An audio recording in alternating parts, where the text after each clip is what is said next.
How's it going, people? Welcome back to the channel. Today I wanted to talk about my thoughts on the update and the new map, Eastwood. Before we start, I'd like to thank everyone for the support in the last video. It really helped the video blow up. If you could again hit the thumbs up button to help with the algorithm, I consider subscribing for more Battlefield content.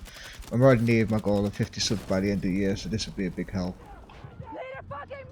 Right, let's get into it. So the new 1.12 update has came out with a ton of bug fixes and the new map Eastwood. This update comes out with two new guns as well. We have the DB12 shotgun, which is locked behind the 11th tier of the side battle pass. And we have the new M357 trait revolver. This is also locked in the same challenges as the three new attachments. We have a new sight, rail cover and angle grip. I'm curious to see why they have added this behind tedious unlocks again, especially after everyone complained about the guns being locked behind grinding challenges. We also have two new special weapon pickups that drop in the matches. We have the MP RMG minigun and the Rausch MK4 railgun, which was in Battlefield 2042. I've used both guns and they're kinda, well, just a bit meh. The minigun feels unpolished and the recoil pulls your crosshair down for some reason. It just feels really strange and off. The railgun feels okay, but my issue is it can melt a tank in the right spot. We have now found out they've sneakily added 2 more rockets to the engineer's first perk, which means they can bring in now 5 rockets at any launcher. You'll get my thoughts on this a little later, but this is going to make vehicle play an absolute nightmare. So along with all the bug fixes, we have new ones emerging. The main one being the defib bug. The issue being is you have to aim the defib right on the body if you want to revive them, but this isn't the only issue. It's so inconsistent, you'll be spamming them sometimes and it'll be feeling like you're trying to revive Frankenstein with the amount of jolts you're putting into your teammate. They've recently brought a hot patch out and it does feel a bit consistent again.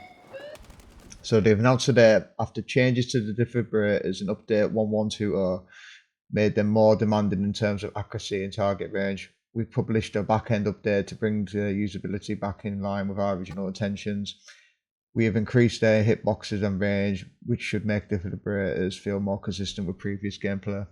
They've also announced more changes to the sabotage mode and additional challenge changes. So it says, earlier this month we shipped our first set of changes to the challenges and assignments, which included a total of 90 adjustments.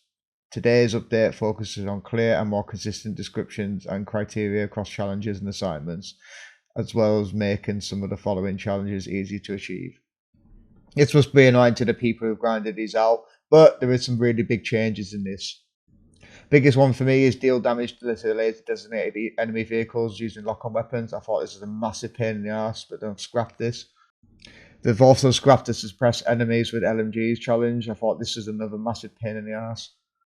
I was really hoping we got a change to the medic smoke assist challenge because I think this is an absolute nightmare at the minute, but hopefully in the future. Going back to the issues, one of the biggest things for me at the minute is the hit registration. A lot of the time I feel like I'm flicking a rubber band at my enemy and they just turn around and instantly melt me. I'm not sure if this is actually the hit reg or the bloom is back, but something feels really off. Hopefully this gets looked at soon because it's making the 2v1 situations really rough. They also resetted everyone's keybinds when they added a new option to the settings. This has been a massive pain in the arse to everyone, including me, who's been tweaking the keybinds over the last month or so and couldn't remember all of them off the top of my head. They also added a small game mode called Sabotage, which I've not played yet, but I've been struggling to get full games of Rush going, so I need to try this mode to see if there's any difference. So here's my thoughts on the new map. It's a good looking map and it feels fresher compared to the older ones, with a new idea of fighting on a golf course, which is quite entertaining. I've only played Escalation and I managed to get one game of Rush going, which is the game you're watching at the minute. When I was queuing up for my games of Rush, I was queuing up at UK prime time and I still couldn't get a full lobby going, so I'm not sure if the servers are broke again. It starts off good in Escalation, but when you're down to the 3 middle zones, it comes with clusterfuck. No one actually goes down onto the actual golf course side because it's too open and you're just a dead man walking, so it's a wasted part of the map and it basically scales down the map. They should have made the outer bounds the golf course so you can look at it and still see it's the actual golf course. And then where the golf course is, they should have added some buildings and a new solar location just to take some heat off the middle of the map. Along with this, the spawns can get really rough. If you spawn on D or C objectives, you sometimes spawn right in the open and the enemy has a clear line of sight on you and you've got nowhere to take cover. The helicopter gameplay is rough on this map as well, again, like on most maps. As soon as you spawn in about to take off, the enemy are going to instantly lock onto you. There barely is anything to fly around, and the way the spawn sites are, the enemy ATTs or the tanks can take you down easily when they're camping in their spawn. Not to mention how all engineers have 5 rockets. They've tried to balance this out with adding more vehicles, but it's basically just trying to put a band-aid over a massive wound. Instead of going back to the drawing board and balance the vehicles, they've just added more. It's starting to get frustrating because it just feels like they don't care about the vehicle gameplay at the minute with these choices. For me, this map plays so much better on Rush. It has nice flows to it and it doesn't feel unbalanced either side. The bomb locations are in good points and it's easy for the defenders to defend, and it makes a good challenge for the attackers to attack them. It's like they're trying to make these maps one game mode, then they're cramming the other game modes into it and they're just throwing shit at the wall and see what sticks. It's a step in the right direction compared to Blackwell's rules, but I'm starting to get concerned for the future of the maps. News has came out they have re-signed the dev who created maps on the past Battlefield titles.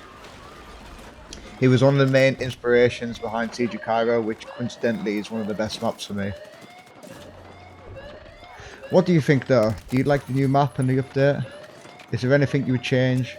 Or is there anything you'd like to see in the future? Please let me know in the comments below.